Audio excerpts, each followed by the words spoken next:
So in the current market today, let's talk a little bit about the market share split. This isn't earth-shattering information. I think most of you know it already. When we look at the light truck share versus the car share, fundamentally trucks and CUVs are what's selling today in the marketplace. The investments are coming from the CUVs, they're coming from the trucks, and all of those profits, which those vehicles have one of the highest percentages of profit of a whole model line in most companies. That is what's driving the investment in autonomous, connected, and electrification. We've had a very robust market. It's great.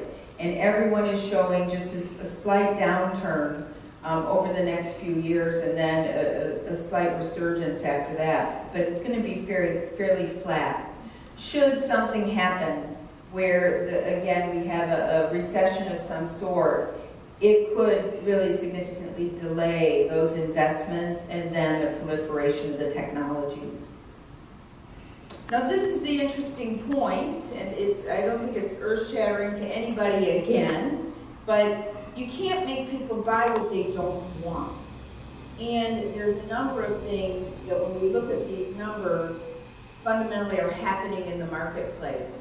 The current amount of electrification, and I don't want to quote this figure improperly, but it's around 3% or a little bit less in our marketplace today. And that includes all forms of electrification: hybrid, start-stop technology, fuel, full battery electric, etc. We talk about mobility as a service, and we talk about connected autonomous. We want to do that for three reasons. One is reduce fatalities and crashes, keep everyone safe.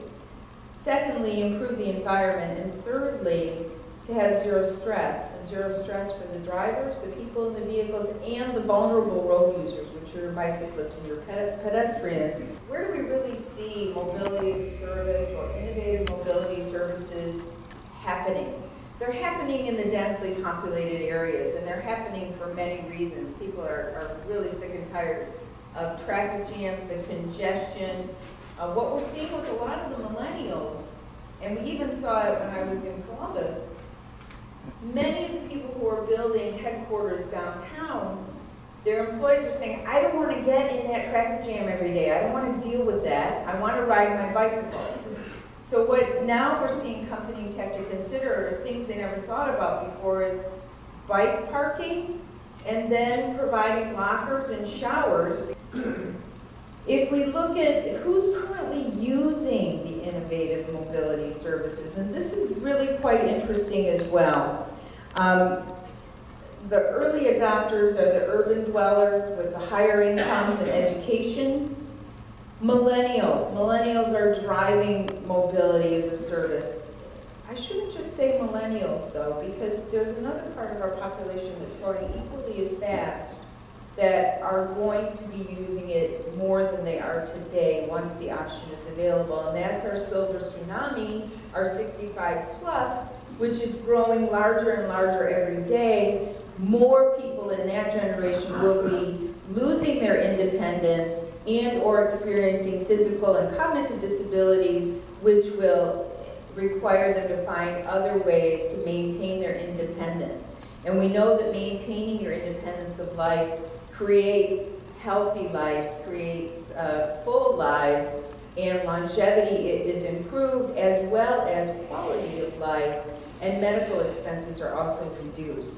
So I think both generations are important. The millennials, 17% are not getting a driver's license. What we are seeing though is, by the time they start having children later in life, if they don't have a vehicle, they suddenly decide they need one.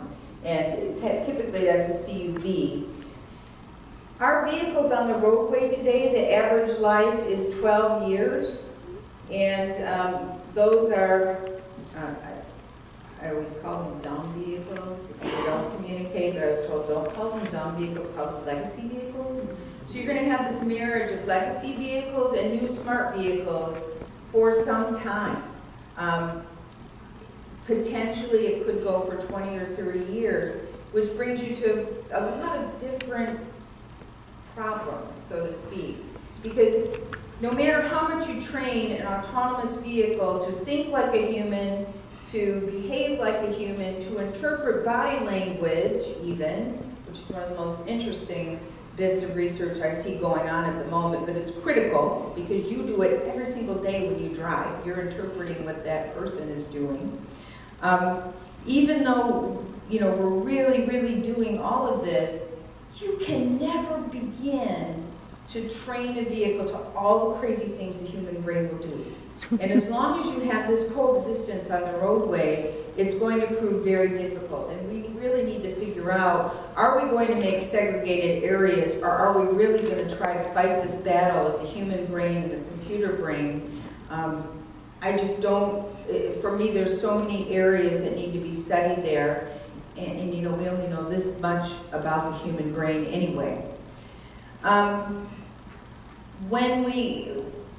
There's a big product life cycle issue that has to be managed as well. When you talk about automated, connected, electric shared vehicles, ACEs, the life cycles are going to become very short because those cars will never stop.